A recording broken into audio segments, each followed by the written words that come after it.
Hi, my name is Katie Brammer, and welcome to my digital story.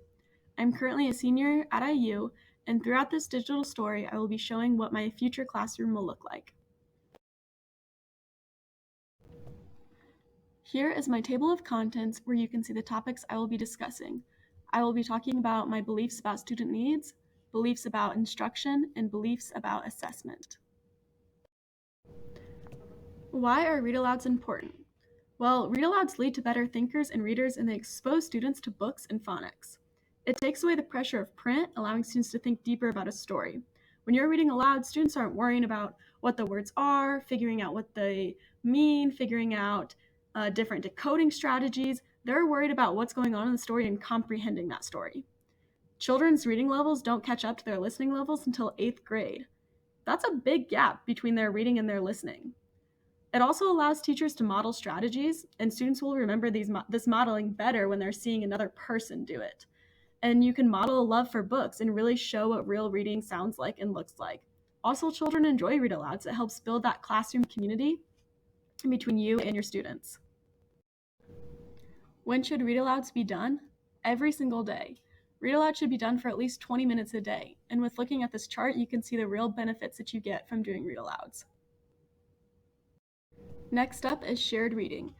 Here I have included graphics so you can see what I believe shared reading is about. It's about introducing the text, reading it aloud. Students can join in during the reading, and you can really model those specific strategies and have students ask questions about it. I've included a couple books that I think are helpful for shared readings. I think that the best books to use are books with dialogue and books with patterns, because students can really catch on to those patterns and dialogue, and it can be easier for them to join in on that reading. And this is a great way to really model those thinking and strategies that students will be using. For guided reading, again, I have the same chart. So this is what I believe guided reading should look like. You are introducing the book, you're helping the students activate their prior knowledge, and you're really listening to the students read. I think that guided reading is a good opportunity to observe students individually read and be able to assess them. You can discuss the text with students and ask questions of them to help them develop those strategies that they need for independent reading. I believe that using the Daily 5 is the most effective way to organize a literacy block.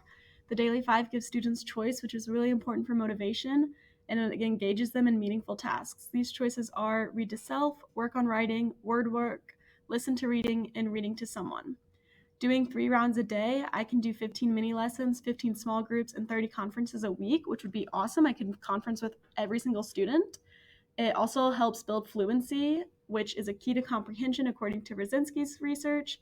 Just a fun fact is the age of the child equals the number of minutes of attention. So when I'm doing my instruction, I will be making sure that my mini lessons are not too long so that I'm losing that attention span from the kids. This also goes along with that 10,000 hour rule, where if you work on something for 10,000 hours, you're going to master it. Obviously, students are going to be working on it for 10,000 hours, but they're going to be reading about 45 to 60 minutes a day, which is going to be really important for them to master that reading. Here's an example of a literacy block I've made based on data collected from students. So I have my small groups, my mini lessons, and my conferences. My group in red is my lowest group, and you can see I'm meeting with them every single day, whereas my purple group is the highest level achieving group, and I'm meeting with them on Mondays, letting them work on those strategies for a little bit, and then coming back to them on Fridays to conference with them and see how it's going.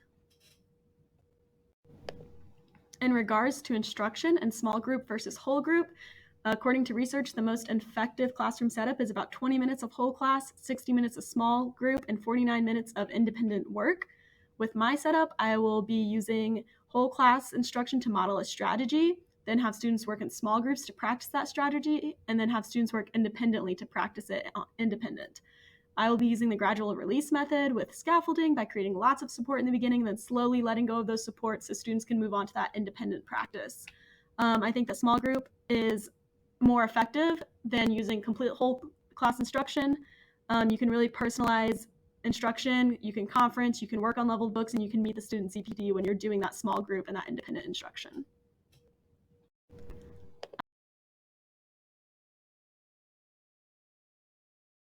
I really believe that motivation is a big part of learning in the classroom, and one key aspect to that is building that classroom community.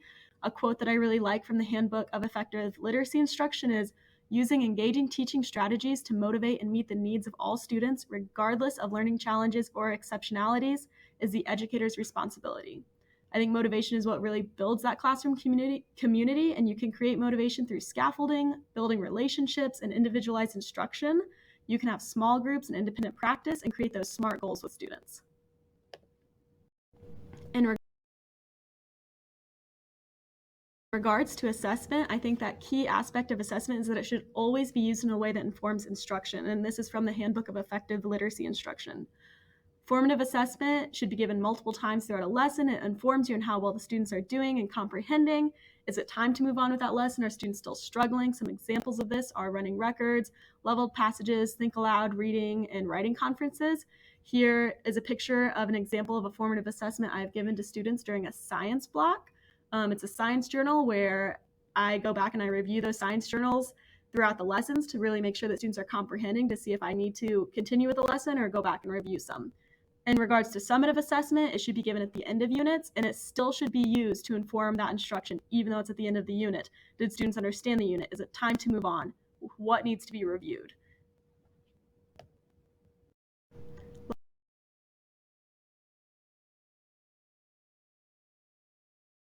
Lastly, here's my contact information with my name, my email, and my phone number. Thank you for listening to my digital story.